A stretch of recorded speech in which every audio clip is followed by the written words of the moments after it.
North. This is the SKOR North First Place Twins show live from Bumbasota, the land of 10,000 rakes. Miguel Sano was, what'd you say, Derek? 1 for 2 with a walk yesterday? Two walks. Two walks. The magic number, I believe, is 47. And the magic number is 47. I'm Robbie Mackloff. That's Derek Wetmore, our Twins reporter. Manny Hill on the other side of the glass. And the first time I've had the pleasure of doing the SKOR North First Place Twins show with Danny Cunningham. Pretty sure we've done the show before. Not this Rami. show. I'm pretty sure we've done the Twins show. I don't think we've done it. No, I don't think we have. Think we have? I don't think we have. And I don't think anybody cares if we have or not, but I don't think we have. Got to start off this afternoon's show with what transpired last night. And I never like to gauge. You done with that taco, Danny? Not quite. I had a meeting right before this. I didn't get a chance to finish it. I'm just trying. If you're watching us on Twitter, Twitch, and Facebook, where we're streaming, enjoy Danny enjoying his taco. It's a great taco.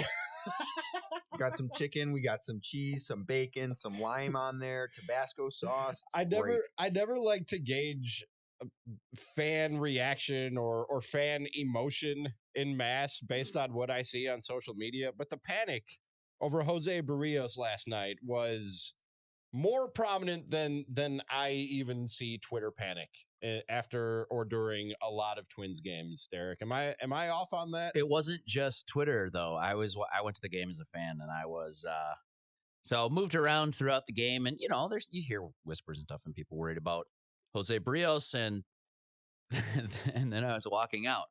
I happened to be walking out through the Legends Club door, right out by that fine parking ramp over there that the city of Minneapolis is robbing us blind. $17, I think. And some woman is $17? $17, yes. Oh my gosh. Yep. That's outrageous. It's a no for me, dog. That's I did that one time this year. I said nope, never again. So after Wolves games are $9. Yep. After I ran into Manny Hill downstairs at Target Field, I was walking out through the Legends Club, and a woman asks I don't know what they're called, the greeters, ushers, the people in the light baby blue T-shirts.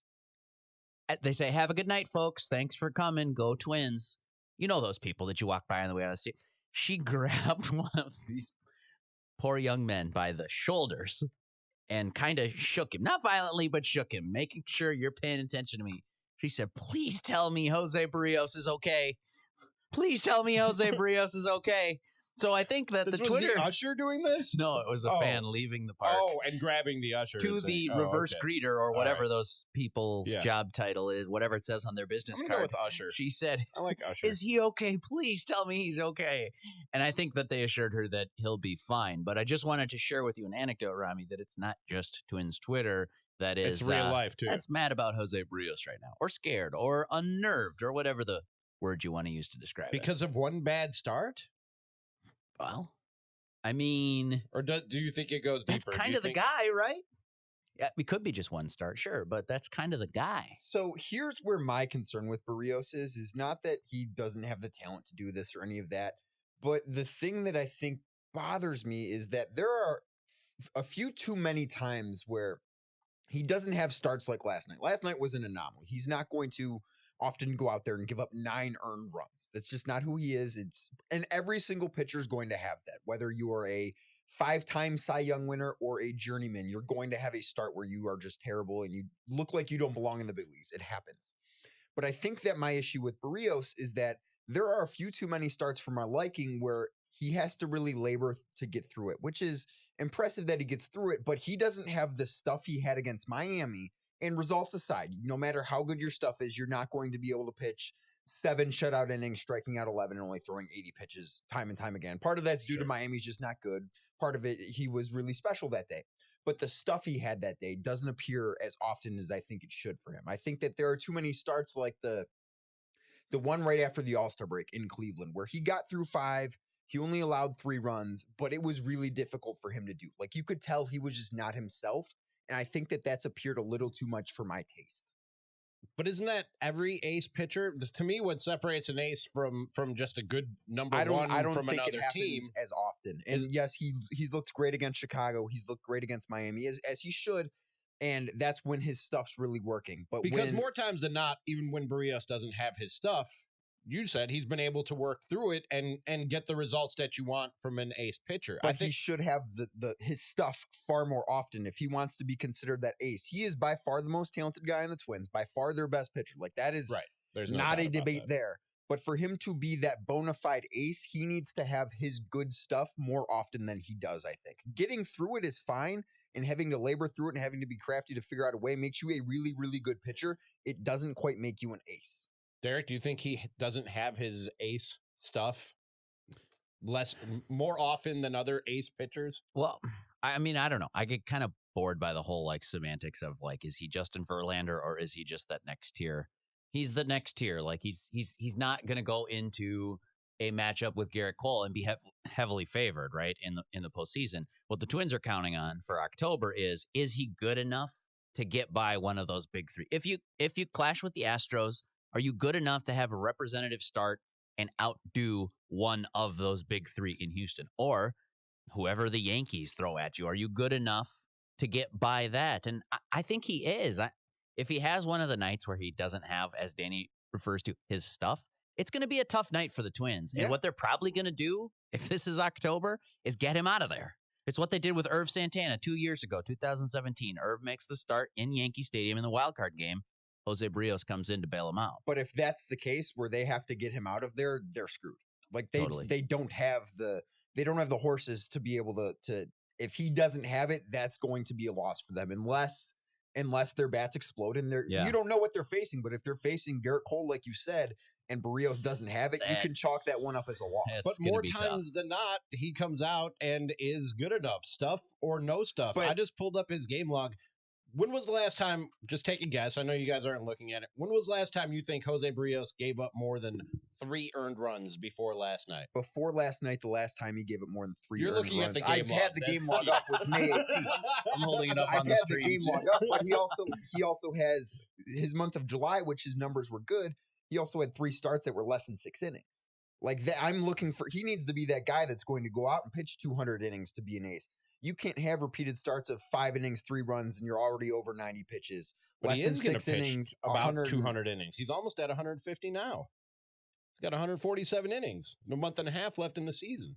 He'll be close, but you need. I don't like seeing the starts of 5 innings over 113 pitches, 5 2/3 innings. He's got really good stuff, and a lot of times he really figures out how to get through games. But it doesn't look the way that I think it should if he's going to be that bona fide ace. When's the last time he gave up more than 3 earned runs in a start? May 18th, I believe it was, against the Seattle Mariners. He gave up 4. Start before that, he gave up 5 that was like against that the Angels. 18 to 4 bludgeoning that correct. they gave the Correct. Mariners, right? Of course, Manny has that off the top of his head. head. Because he didn't get the win. Right, yeah, because I he remember didn't get through 5. Danny and I talked because it was a Saturday night game, and Danny and I talked about it the next morning on SKOR North Sundays about him in a blowout win like that. He couldn't get far enough to qualify for the win. You guys follow Game Score, Bill James's metric that they use on Baseball Reference? Not close enough to know, like, to have an opinion. Let me give you just an overview, and then I'll get to my point as quick as I can. So Bill James, baseball thinker, man, developed this stat to try and see, like, I don't like quality start. It's misleading, but fair. let's go a little bit further than that. Game Score, you start with 50 points, and then I'm not going to give you every single thing, but basically, plus a point if you get an extra out recorded. So 3 points for the first inning, 3 for the second inning, and so on and so forth. You finish the game, 27 points.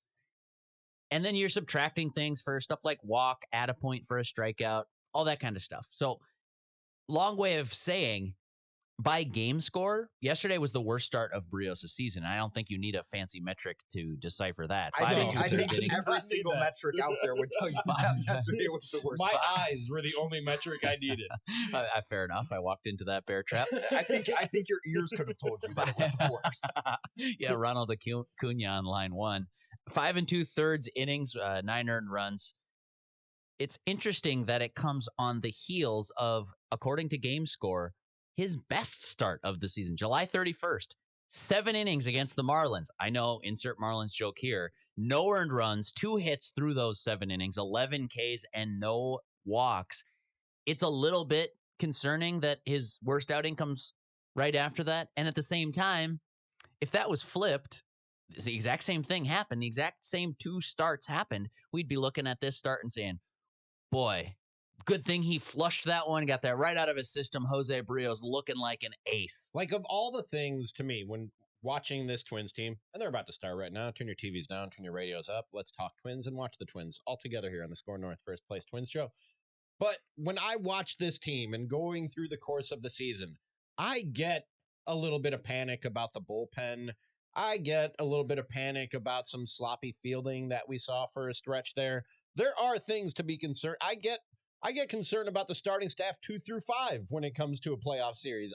There are gripes about this baseball team that I understand and that I see. Even if I don't agree with them or think they're as bad as other people think they are, I understand them and I see them. If there's one thing, well, 2 things. When I watch this Twins team that I don't really have concern about, it's offense. They're going to put up runs.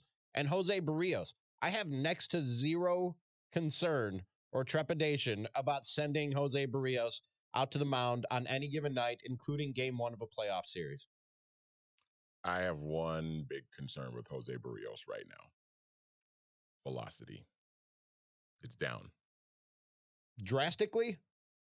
I think last night his fastball was down, 2 or 3 miles an hour. That's a reason for concern. That would be a reason. That is because that's the difference. A lot of times, and Manny, you and I talked about this on Cluster Fun earlier. 2 or 3 miles an hour off your fastball is the difference between whether or not Ronald Acuña's ball hits the top of the batter's eye in center field or if it's a pop-up. Right. Or a swing and a miss. Like, that's the difference between hitting a ball 500 feet and missing it. If that persists, yeah, that would be a concern. But yeah, that's interesting. Again, you look at what he just did in July. He had a 2.43 ERA. And again, he hasn't given up more than 4 earned runs going all the way back to May before last night. Manny, do you know what his velocity was on his fastball average last night by chance? I don't. I got it for you. 92. And what is it usually? 92 and a half. He's like a 94 guy typically. Yeah. And actually, I was just pulling up his stats page. After Manny said that, I was kind of like, oh, wow, yeah. Since I watch it from the stand, so I guess I didn't even recognize that was down. And I looked up his game logs on Brooks Baseball. Actually, his fastball was down in the Miami start, too. So back-to-back starts, like 1.5 miles, 2 miles off his fastball. And you can get away with that, it. Was it good? Yeah, 94. You can get away with it when you're going against a AAA team. Yeah, if it's the Miami Marlins, if you're losing a little velocity on your fastball, you can get away with that. But the Atlanta Braves with Ronald Acuña Jr. and Freddie Freeman and Josh Donaldson, you can't get away with that, man. By the way, Ozzie Albies just that was a bomb. Let off the game on the first pitch. Was that the first? Was that a first pitch too? No. That was a second batter of the game. I think that was I don't know if that was second or third deck, but that was. That wasn't Manny. I wasn't even watching because the TCL TV with the Twins game on it is behind my back here in the SKOR North studios. But I just saw 4 eyeballs light up all at once. Yeah. Like, huh? As Danny and Rami are looking at this thing over. Martin Perez basically said, "Here's a meatball. Why don't you crush it?" Do you have his velocity on that pitch, Manny? Martin Perez thought he was still warming up, apparently, on that one. That one's not so much about velocity. That's you can't be middle on that pitch to that hitter. Oh, that wasn't the first right pitch down the middle of the plate, belt high. It was Go the ahead and crush that second batter. And now Freeman takes that one deep, and that one's gone. No, not a good start for the Minnesota Twins. So no concerns about Berrios, but this Martin Perez guy doesn't seem to be too well. good. Yeah, can we move on from José Berríos and start talking about how bad Martin Perez is right now? So here's what I said. We did the live event at Modest Brewing yesterday. The live taping of. Thanks to everybody who came out. Oh my gosh, so much 100 fun. people there, and some great Twins hot takes and some great questions from the crowd. What I said then is like someone asked if Devin Smeltzer takes Michael Pineda's spot in the rotation or Martin Perez. It's got to be an open question right now. I don't think Martin Perez is making a postseason start for you, especially if he looks like this Martin Perez. That's not a hot take. That's just a fact. If he is, I'm willing to bet you're not winning that game. It's tough sledding for sure for the Twins. Now, I can go score 16 runs off 9 bombas and life is great, but It's putting yourself behind the 8 ball a little bit. They just put a graphic up for Martin Perez. Yeah. 388 opponent batting average against elevated fastballs. And is 380 is that good? 388. I think it might be pretty good if you're a hitter. Yeah. I would venture to guess some of those are bombas too. But here's the whole thing: is like José Berríos. If you make it to October, which by the way you still have to make it, but I don't want to talk about like it's foregone conclusion, but you probably are making it. José Berríos is starting for you. He's probably starting game 1. Martin Perez, meanwhile, you just want him to help you get there. Is he on the playoff roster? Perez? Yeah. Only if you think he's going to be good in relief and you need that second or third lefty. But right now, the way things are shaping up, Taylor Rogers is your first lefty out of the bullpen. Devin Smeltzer's looking pretty good as your second. So it does become challenging math-wise to get him on the roster. Now, if he shapes up and he looks like Johan Santana 2.0 like he did for the first 5 weeks of the season, different story. But the guy that you've seen lately in a Twins uniform wearing Perez on his back is not appetizing for a postseason start. I wouldn't bet on him looking like Johan Santana ever again. No? You don't see that Martin Perez coming back? It depends on the odds, Danny. Somebody gives you 1,000,000 to 1 odds, like Kevin said in the office. You take that bet. I mean, if he went up against the Miami Marlins like a bunch of times, it's possible. Oh, weird. Miguel Sano making a nice charge play. He almost messed it up. Hey, so I guess I want to just wrap the José Berríos thing by saying 1 start. It's okay to be, mad in the moment and, of course, and disappointed at whether you're Jose, whether you're a fan, whether you're one of his teammates, whether you're one of his bosses. It's okay to be like disappointed or frustrated that he didn't get it done. Secondly, you're not taking the ball out of his hands. Let's see what he does in 5 days. And probably, knowing Jose, gets the ship right back on track. And when you just look at the consistency of what he's done, and I agree with Danny, I'd like to see his A stuff more often than maybe we've seen this year. But regardless of stuff, when you just look at the consistency of production that you've gotten out of this guy, start after start after start, there can't be a lot of guys around Major League Baseball who you can feel better than throwing them onto the mound for the first game of a playoff series. There are a few. I'm not saying he's the best pitcher in baseball, but the fact that he's not giving up more than 3 runs over the course of 5, 6, maybe 7 innings on a good night, that's really all you can ask for from a starting pitcher, isn't it? With that offense, you take that. For sure. 6 innings, 3 runs, you're good to go. Hand it over to the bullpen that just got a little bit better too.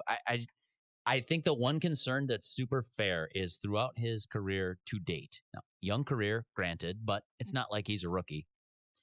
He has a tendency to fade. He's a guy who was famous among his teammates for a couple of years as a guy who was like throwing his first bullpen of the spring on Thanksgiving instead of maybe January 15th, like a lot of other guys. And that's great. He's a workout freak. He loves it. He's one of the fittest guys you'll meet. And if you wear down at the end of the season because you just were pitching so much more than everybody else, that starts to become a problem. I know for a fact that Jose has addressed those maybe thoughts or concerns or whatever with an eye toward stretching it out, going deeper into the summer and hopefully into the fall if you're the Twins. So I'm just fascinated to see if that type of work and that type of regimen is going to pay dividends for him, or if, as Manny pointed out, the last couple starts his fastball's down and this is just another late season fade. That's the thing to watch. I think that'd be that's pretty disappointing if you're the Twins. So I just looked up and it's 3-0. I don't even know what happened. Yeah, Martin Perez gave up a single and then a double to the wall. He is not good at pitching. But and maybe my it was a seamless take. Charlie Culberson. It's not a wrong one either. Maybe my criticism's a bit unfair of Berríos. I am at the point where I expect more out of this guy. I get it. No, I get what you're saying. I don't think he's not a fine pitcher and one of the best pitchers around. I just think that we should be seeing the best version of Berríos more often than we do. I get what you're saying about the consistency of the stuff.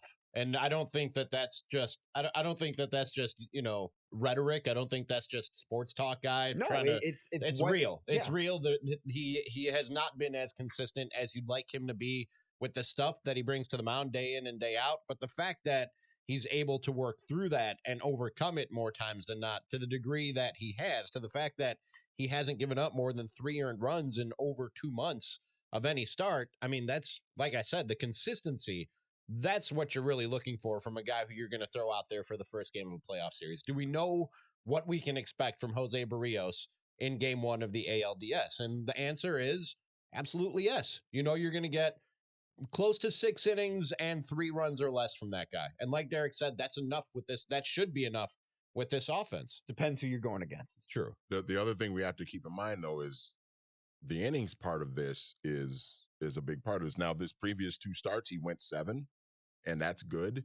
But considering where this bullpen is at with Dyson not being available right now, you got Taylor Rogers and you got Sergio Romo, and you cross your fingers with Trevor May and Tyler Duffy, right? Yeah. I mean, and if your number one guy can't give you 6 or 7, if he's giving you 5, about 5 more often than he's giving you 6 or 7, we're getting into that conversation of taxing your bullpen again. And right now, with Dyson being out of the mix right now, I mean, they need their number one guy to be their number one guy as consistently